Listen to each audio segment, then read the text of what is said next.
प्यारे बच्चों, आज हम पढ़ेंगे भगवत शरण उपाध्याय का जीवन परिचय। संस्कृत साहित्य तथा पुरातत्व के समग्र अध्येता एवं हिंदी साहित्य के प्रसिद्ध उन्नायक भगवत शरण उपाध्याय अपने मौलिक और स्वतंत्र विचारों के लिए प्रसिद्ध है। ये प्राचीन भारतीय इतिहास एवं संस्कृति के प्रमुख अध्येता और व्याख्याकार होते हुए भी रूढ़िवादिता एवं परंपरावादिता से ऊपर रहे हैं। अब हमें क्या लिखना है, इसमें पूछा गया है जैसे कि ऊपर भगवत शरण उपाध्याय का जीवन परिचय और उनकी एक रचना का नाम उल्लेख कीजिए। तो जीवन परिचय।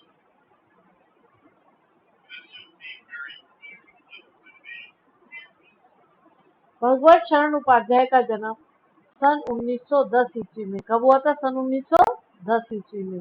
कहाँ हुआ था? उत्तर प्रदेश के बलिया जिले के उजियारापुर नामक ग्राम में हुआ था। कौन से सन में हुआ था? सन 1910 ईस्वी में। और कहाँ हुआ था? उत्तर प्रदेश के बलिया जिले के उजियारापुर नामक ग्राम में हुआ था। इनकी प्रारंभिक शिक्षा अपने गांव में ही हुई, यानी भगवत शरण उपाध्याय की जो प्रारंभिक शिक्षा थी वह अपने गांव में ही हुई। उच्च शिक्षा प्राप्ति के लिए ये बनारस आए। कहाँ आए? बनारस। और काशी हिंदू विश्वविद्यालय से प्राचीन इतिहास में इन्होंने क्या किया? एमए की परीक्षा उत्तीर्ण माने पास की।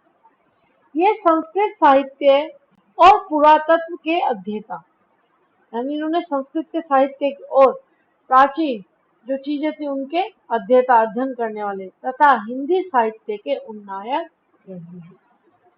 ये प्रयाग एवं लखनऊ संग्रहालयों के पुरातत्व विभाग के अध्यक्ष भी रहे। कहाँ अध्यक्ष रहे? प्रयाग एवं लखनऊ संग्रहालयों के। किसके? लखनऊ संग्रहालयों के अध्यक्ष रहे। इन्होंने पिलानी स्थित बिड़ला महाविद्यालय में प्राध्यापक के पद पर भी कार्य किया। उसके बाद विक्रम विश्वविद्यालय उज्जैन में, कहाँ पर? उज्जैन में प्राचीन इतिहास विभाग के प्रोफेसर एवं अध्यक्ष पद पर कार्य करके अवकाश ग्रहण और देहरादून में स्थायी रूप से निवास करते हुए साहित्य सेवा में जुट गए। यानी इन्होंने आगे का जीवन अपना किसमें लगा लिया? साहित्य सेवा। सन 1982 ईस्वी में इस विद्वान साहित्यकार ने संसार से विदा ले लिया, अर्थात इनका स्वर्गवास हो गया, इनकी मृत्यु। कब हुआ था जन्म? सन 1910 में। और मृत्यु कब हुई? सन 1982। ये ध्यान रखना। जन्म कहाँ हुआ था? उत्तर प्रदेश के बलिया जिले के उजियारपुर नामक ग्राम में। प्रारंभिक शिक्षा गांव में हुई। उसके बाद उच्च शिक्षा के लिए बनारस गए। वहां काशी हिंदू विश्वविद्यालय से इन्होंने प्राचीन इतिहास में एमए की परीक्षा उत्तीर्ण की। उसके बाद ये प्रयाग लखनऊ एवं लखनऊ संग्रहालयों के पुरातत्व विभाग के अध्यक्ष रहे। उसके बाद ये पिलानी स्थित बिड़ला महाविद्यालय में प्राध्यापक के पद पर भी कार्य किया। और उसके पश्चात ये विक्रम विश्वविद्यालय उज्जैन में प्राचीन इतिहास विभाग के प्रोफेसर एवं अध्यक्ष पद पर कार्य करके अवकाश ग्रहण कर लिया। और उसके बाद का जीवन इन्होंने देहरादून में रहकर साहित्य सेवा में लगाया। ठीक है बेटा। अब हमें क्या करना है? इनकी रचना।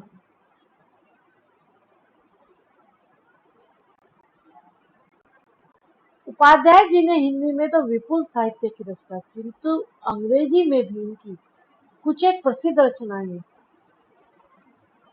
नंबर 1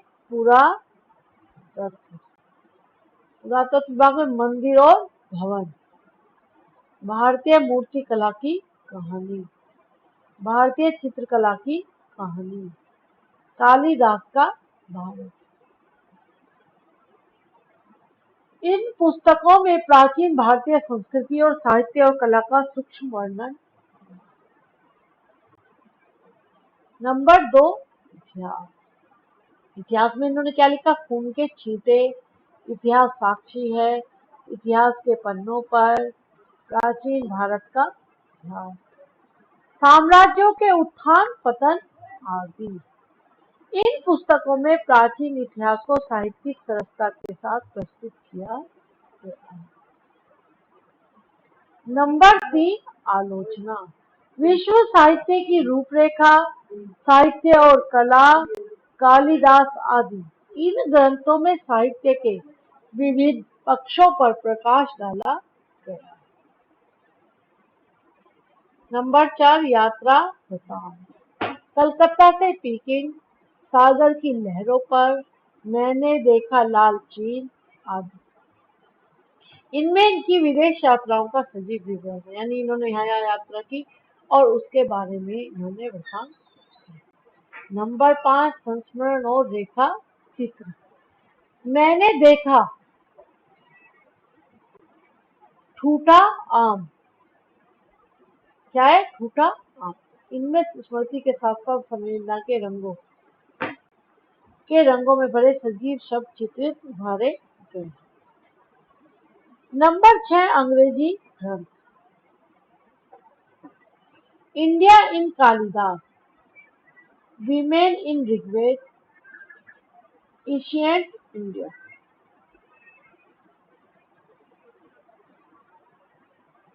ये इनके क्या थे? अंग्रेजी ग्रंथ थे, जो अंग्रेजी ग्रंथ थे। India in Kalidasa, women in Rigveda और एशियन इंडिया। साहित्य में स्थान। इनका साहित्य में क्या स्थान रहा? उपाध्याय जी पुरातत्व और संस्कृति के महान विद्वान हैं। उन्होंने अपनी गंभीर और सूक्ष्म अध्ययन को अपनी रचनाओं में साकार रूप प्रदान किया। वे हिंदी के पुरातत्वविद, भारतीय संस्कृति के अध्येता, रेखा चित्रक, क्या रेखा चित्रकार और महान शैलीकार। विदेशों में दिए गए उनके व्याख्यान हिंदी साहित्य की अमूल्य धरोहर। यानी विदेशों में जो उन्होंने अपने व्याख्यान दिए, यानी कि भाषण दिए, वो हिंदी साहित्य की क्या है? अमूल्य धरोहर। इन्होंने 100 से भी अधिक पुस्तकें लिखकर हिंदी साहित्य में अपना उल्लेखनीय स्थान बनाया। तो ये था हमारा भगवत शरण उपाध्याय का जीवन परिचय। बेटा ये ध्यान रखना कि पहले क्या लिखना है हमें? जीवन परिचय, उसके बाद उनकी रचनाएं और उसके बाद साहित्य में स्थान। अब आता है इनका पाठ कौन सा है इसमें? अजंता। तो अजंता पाठ का हम सार बताते हैं आपको। पत्थरों पर खुदी जीवन गाथा, यानी अजंता में किस चीज का वर्णन किया गया? ये आता है बेटा हमारा कि हमने इस पाठ में किस चीज का, जो भगवत शरण उपाध्याय थे, अजंता की कला को भारत की अमूल्य विरासत के रूप में इन्होंने चित्रित किया। साथ ही अजंता की गुफाओं में चित्रित चित्रों के सौंदर्य तथा उनकी सजीवता का मनोहारी वर्णन किया है। इन्होंने सजीवता तथा बोधगम्यता के गुण का विकास किया, जिसने अजंता के महत्व तथा उसके अलौकिकता को अविस्मरणीय बना दिया। तो इसमें क्या है? सबसे पहले पत्थरों पर खुदी जीवन गाथा। जीवन को अमर बनाने के लिए मनुष्य ने पहाड़ काटा है, यानी कि मनुष्य ने जीवन को, कि कैसा जीवन जी रहा है उसे अमर बनाने के लिए क्या किया? मनुष्य ने पहाड़ काटा है। उसने अपनी कामयाबियों को आने वाली पीढ़ियों तक पहुंचाने के लिए, यानी कि जो हमारे पूर्वज जो हुए हैं, उन्होंने अपने जो उस समय का जीवन था, रहन सहन था, या क्या उन्होंने हमें संदेश देने चाहे, तो उसके लिए उन्होंने अनेकानेक उपाय सोचे। चट्टानों पर खोदे गए संदेश, यानी कि उन्होंने चट्टानों पर संदेश लिखे, ऊंचे ऊंचे पत्थरों के खंभे खड़े किए और उन खंभों पर भी उन्होंने संदेश दिए। तांबे पीतल के पत्थरों पर लिखे अक्षरों में उनके जीवन मरण की सरकती कहानी आज हमारी अमानत विरासत बन गई है। यानी उन्होंने पत्थरों पर, खंभों पर, चट्टानों पर या बर्तनों पर, तांबे पीतल के जो होते थे, उसपे उनका उनका जीवन कैसा रहा, उनकी मृत्यु कैसे हुई, सब कुछ उन्होंने उस पर लिख कर या चित्रित कर कर, जो कि आज हमारे लिए उनकी अमानत है और हमारे लिए विरासत के रूप में बन रही है। इन्हीं उपायों में एक है पहाड़ काटकर मंदिर बनाना। यानी कि उन्होंने पहाड़ों को काटकर भी क्या बनाया, मंदिर बनाना। और उनकी दीवारों पर नयनाभिराम चित्र बनाना। यानी कि जो पहाड़ काट का मंदिर बनाए, उनकी दीवारों पर जो चित्र बनाए, तो वो नेत्र वहीं जैसे ठहर जाते हैं, जैसे कोई जीवित रूप उस पर प्रकाशित कर दिया गया। यानी सजीव चित्र, यानी कि ऐसा लगता है कि वो चित्र अभी बोल उठेगी। इस तरीके से उन्होंने उस जीवन गाथा को लिख दिया। अजंता की कला भारत की अमूल्य विरासत है।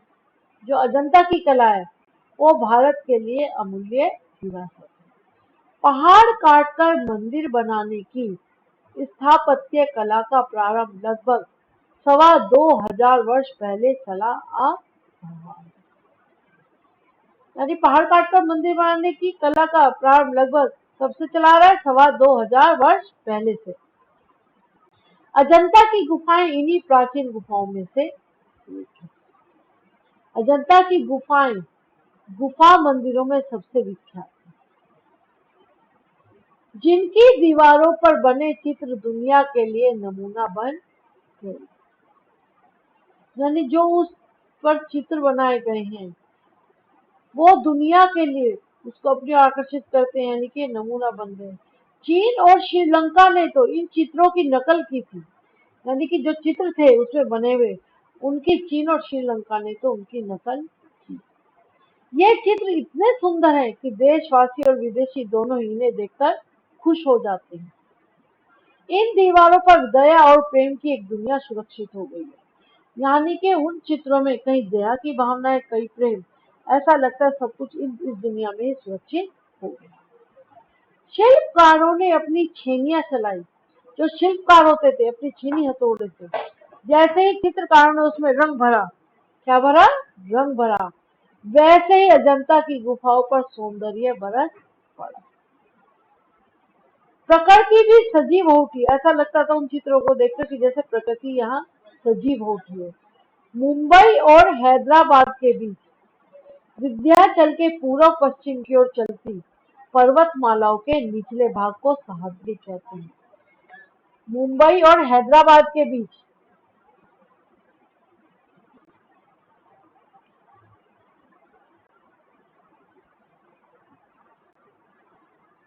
मुंबई और हैदराबाद के बीच विंध्याचल के पूर्व पश्चिम की ओर चलती पर्वतमालाओं के नीचे भाग को क्या कहते हैं, सह्याद्री। अजंता के गुफा मंदिर इसी पहाड़ी में स्थित है। पहाड़ों में बने गुफाओं मंदिर। अजंता गांव से कुछ दूरी पर पर्वतों का आकार अर्धचंद्राकार हो गया है। अजंता गांव जो उससे कुछ दूरी पर जो पर्वतों का आकार है वह जैसे अर्धचंद्राकार हो गया हो। हरे भरे वनों के बीच उठे मंच के आकार वाले पर्वत पूर्वजों को अच्छे लगे। यानी हमारे जो पूर्वज थे उन्हें क्या लगे, अच्छे लगे। उन्होंने पहाड़ की चट्टानी छाती पर अपने हाथों से चोट करनी शुरू की और वहां बरामदे, मंदिर, हॉल का निर्माण कर दिया। पहाड़ों को काटने से बने रिक्त स्थान पर, यानी जहां से पहाड़ काट दिए गए, जो स्थान खाली हुआ वहां पर सुंदर भवन बनाए, खंभों और दीवारों पर मूर्तियां बना दी। कमरे की दीवारों पर सुंदर चित्रकारी करके रंग भर दिया गया। कमरे की दीवारों पर क्या किया, उनके सुंदर चित्रकारी करके रंग भर दिया गया। इससे दीवार और पहाड़ दोनों का ही सौंदर्य कई गुना बढ़ गया। अब आता है अजंता की दीवारों पर खुदी कहानियां। अजंता की गुफाओं की दीवारों पर मनुष्य, पशु पक्षी और विविध प्राणियों का ही जीवन बरस पड़ा। यहाँ नाना प्रकार की जीवन की कहानियां हैं। बंदरों की कहानी, हाथियों की कहानी, हिरणों की कहानी के बीच क्रूरता और भय की। यानी कि अजंता की जो गुफाओं की दीवार है उस पर मनुष्य के जीवन से संबंधित चित्र, पशु पक्षियां, विविध प्रकार के प्राणियों का जीवन जैसे उसी पर बरस पड़ा है। यहाँ अनेक प्रकार के जीवन की कहानियां, जैसे बंदरों की कहानी, हाथियों की झुंड की कहानी, हिरणों की कहानी, और बीच में कहीं क्रूरता की और कहीं भय कि आपस में कोई भयभीत हो रहा है, दया आदि की सभी कहानियां किस पर? अजंता की दीवारों पर दिखाई दी। और त्याग की कहानी, किसकी कहानी? त्याग की कहानी। यहाँ राजा और कंगले, विलासी और भिक्षु, नर नारी, पशु पक्षी सभी को सुरक्षित रख दिया गया है। हैवानियत को इंसानियत से कैसे जीता जा सकता है, यानी कि जो हैवान है उसको इंसानियत से कैसे जीता जा सके, यह अजंता में देखा जा सकता है। यहाँ गौतम बुद्ध के जीवन संबंधी चित्रों से आंखें हटाने से भी नहीं हटती। यानी अनेक प्रकार के जीवनों से संबंधित कहानी इन अजंता की दीवारों पर दिखाई देती है। गुफा की दीवारों पर बुद्ध चरित्र तथा जातक कथाएं। अजंता की दीवारों पर बने चित्र में बुद्ध कमल लिए खड़े हैं, उनके नेत्रों से प्रकाश फूट पड़ा है। यानी कि जो बुद्ध कौन थे? जो सिद्धार्थ थे। तो वो क्या बन गए थे? अपने जब उन्होंने ग्रह त्याग दिया था तो उसके बाद उन्होंने क्या कह रहे थे लोग? बुद्ध। तो वह कमल लिए खड़े हैं और उनके नेत्रों में जैसे प्रकाश निकल रहा हो। कमल नाल धारण किए यशोधरा भी साथ में खड़ी है, यानी कमल की नाल को पकड़े हुए, कमल की जो नीचे की टहनी होती है, यशोधरा भी साथ में खड़ी है। महाविनिष्क्रम का दृश्य, यशोधरा और राहुल निद्रा में सोए हैं। यानी कि यशोधरा और राहुल क्या है? गहरी निद्रा में सोए हैं। और गौतम अपना हृदय संभाले जाने की तैयारी में खड़े हैं। यानी कि जब सिद्धार्थ ने अपना गृह त्याग किया था, जब अपनी पत्नी और अपने पुत्र को सोता हुआ छोड़कर वह कहाँ चले गए थे? अपने घर को छोड़कर चले गए थे। उधर बौद्ध भिक्षु बने नंद का चित्र है। वहीं एक अन्य चित्र में यशोदा और राहुल आस पास है। बुद्ध आए पर पति की तरह नहीं, भिक्षु की तरह। यानी कि जब वह एक भिक्षुक बन गए, उन्होंने सब कुछ त्याग दिया, तो वह अपने जब घर पर आए तो वह एक भिक्षु बनकर आए, पति की तरह नहीं आए। अपना भिक्षा पात्र आगे बढ़ाते थे, पर यशोधरा क्या दे?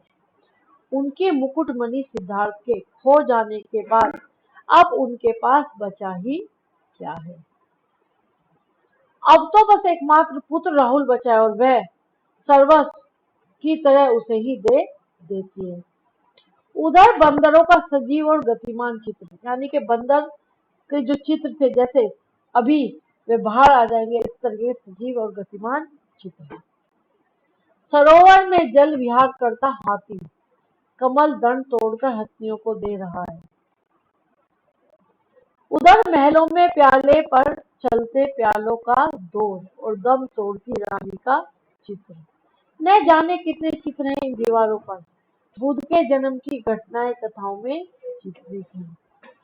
इन जातक कथाओं, जिनकी संख्या कितनी है? 555 का बौद्धों में बड़ा मान है।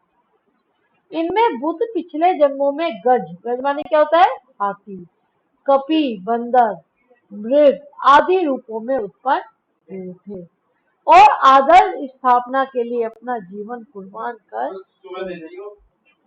यहाँ चित्रों में पशु भी मानवोचित व्यवहार करते दिखाई देते हैं। इसके अतिरिक्त गांव, नगर, महल, झोपड़ी, समुद्र, पनघट आदि इन दीवारों पर उतर पड़े हैं। यानी कि इन सबका चित्रण अजंता की दीवारों पर दिखा जाता है। अजंता की गुफाएं चित्रकला का अलौकिक नमूना है। अजंता का संसार की चित्रकलाओं में अलौकिक स्थान है। ये ईसा से करीब 200 वर्ष पहले ही बननी प्रारंभ हो गई थी तथा 7वीं सदी तक बनकर तैयार भी हो चुकी थी। गुफाओं पर अंकित अधिकतर चित्र गुप्त काल यानी के 5वीं सदी और चालुक्य काल यानी के 7वीं सदी के मध्य के समय में तैयार हुए। एक दो गुफाओं में लगभग 2000 साल पुराने चित्र भी सुरक्षित हैं। इतने प्राचीन, इतने सजीव व गतिमान और इतनी अधिक संख्या में ऐसे चित्र अन्यत्र कहीं देखने को नहीं मिलते। अजंता के चित्रों को देश विदेश में बहुत सम्मान प्राप्त है, इसीलिए देश विदेश में भी इन्हीं की नकल के द्वारा चित्र बनाए गए।